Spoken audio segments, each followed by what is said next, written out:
Hey, coaches.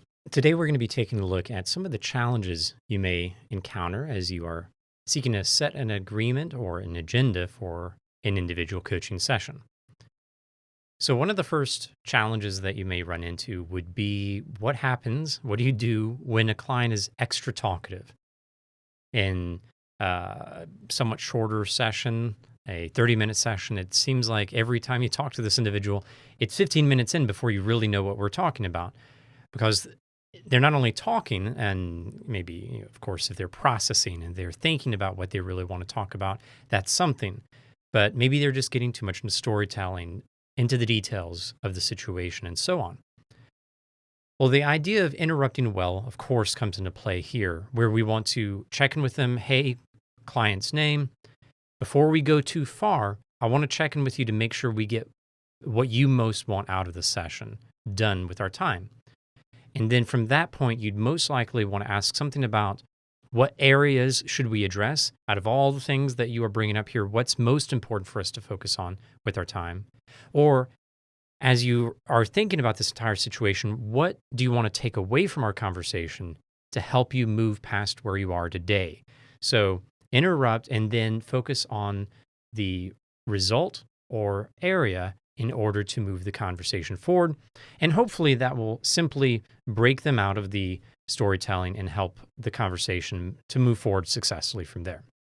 However, when there's a pattern that develops where they are consistently not clarifying things more effectively or efficiently, I should say, they are doing a lot of storytelling and it's multiple times you're needing to interrupt, whether it's in one session or in multiple sessions, especially as you have a limited coaching session time, they're taking a significant amount of that time just to tell you information. We want to step back and maybe give them a heads up on, before the next conversation. Hey, it would be great if we could take 5 to 10 minutes to talk about the nature of how we are working together so that we're really helping you get the most out of the experience. And so in that conversation, you would reiterate the nature of coaching, what it's here for. It's there to help them grow and to process things so that they know what to do moving forward. We generally want to minimize the storytelling to what details are most important for the coach to know. In that case, how might we be able to design a way for me to interrupt you well? How long would you like to go before I interrupt you? Here's my suggestion on what that might be. How would you like me to indicate, hey, it's time to close that story? Maybe you share like some sort of hand signal you offer the client as a reminder for them to close, and so on. You just co-design with them how they want to set the stage effectively in the beginning. You may also encourage them to consider sending you a bit of information ahead of time if they'd like, just to set the stage a bit more efficiently in the next session. So, of course, that's a challenging situation that can come up, and it relates to something that we've talked about before. Another challenging situation that can come up when trying to set an agreement is the opposite. What if the client just isn't talkative at all? What if every time you ask questions, they're saying, I don't know, or their answers are just one word, 2 words, they're not very deep? We start with the I don't knows. And there's a video earlier on in the training that I would again encourage you to watch to help you systematically deal with the I don't knows. Generally, we want to start by waiting them out. The person says, I don't know, shares a very simplistic starter answer that could just be their way of beginning to process things. It might be a way for them to initially fill the silence, and then their thinking really begins, especially as the coach, having been trained with active listening and silence, just steps back and lets them think. Now, it's going to be uncomfortable for many, and we might want to, again, reiterate, hey, when I ask you some of these questions, I may step back and just give you more time to think about your full answer, and that's what's happening when I do that.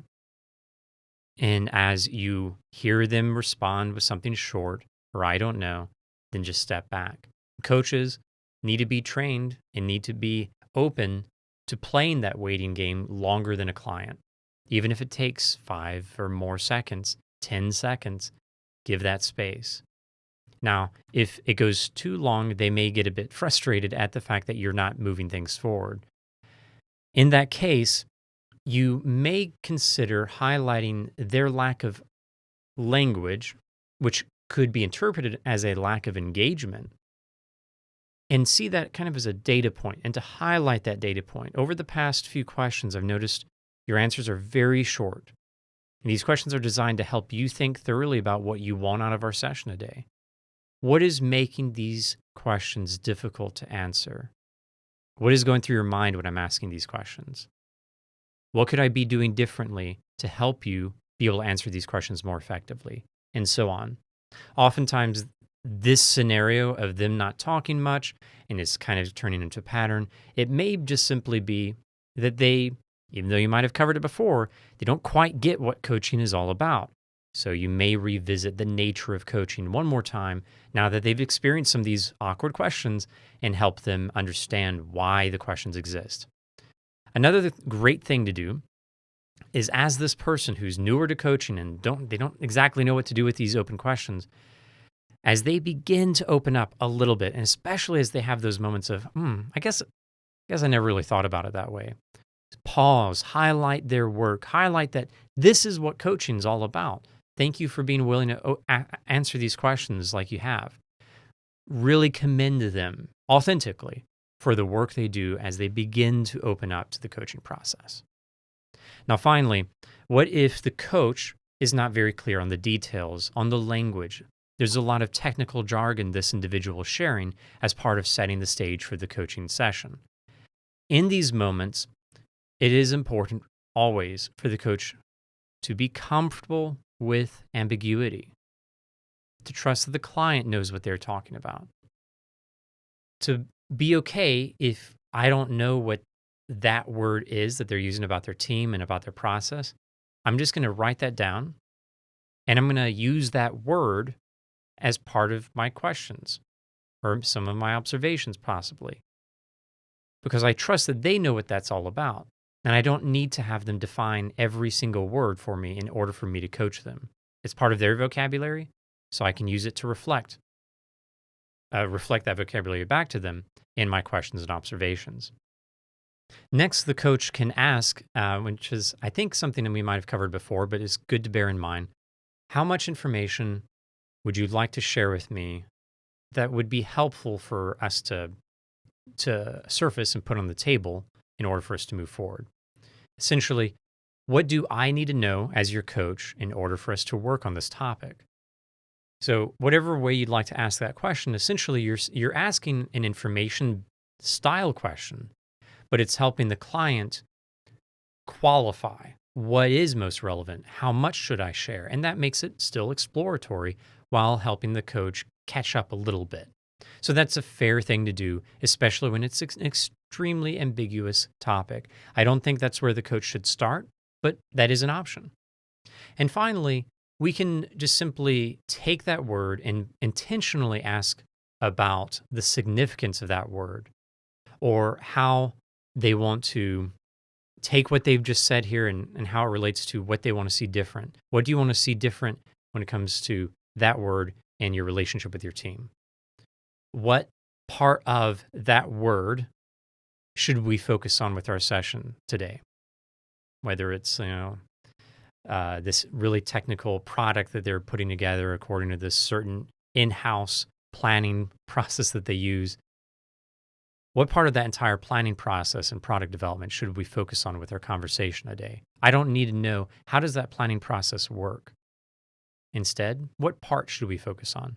Or as we look at that planning process and that product development cycle that you are in, what would you like by the end of our conversation?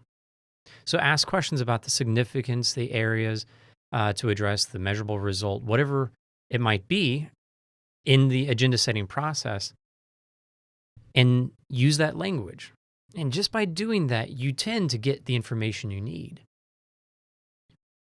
Avoid most of the time asking simple questions of, hey, can you give me information about that so I better understand what's going on here? Because at the end of the day, that's not really the focus of the coach, especially in setting the agreement. You have some options, but be more and more comfortable with the ambiguity of the coaching relationship. I hope this is helpful and hope you're taking away a couple of ideas, write them down, It'd be great if you had a couple of clients in mind where you could practice these things and maybe make a little sticky note to help you as you prepare for the next session. Thank you again, and thank you for coaching.